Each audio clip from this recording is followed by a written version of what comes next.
Hi there! In today's video, I'll show you how to limit max charge to 85% on your Samsung Galaxy S23. Let's get started.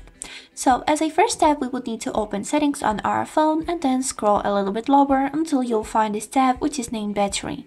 Here, click on it and enable this function which is named battery protection. Then click on the name of this tab and here we'll be able to select the most comfortable option. So we got here three options, which is basic, adaptive and maximum. The basic one is when your battery is charged to 100%, charging will stop until the battery level drops down to 95 and then charging will start again. So, the adaptive is use maximum while you're asleep and switch to basic before you wake up.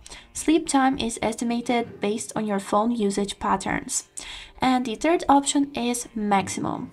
Your battery will stop charging when it reaches 80%.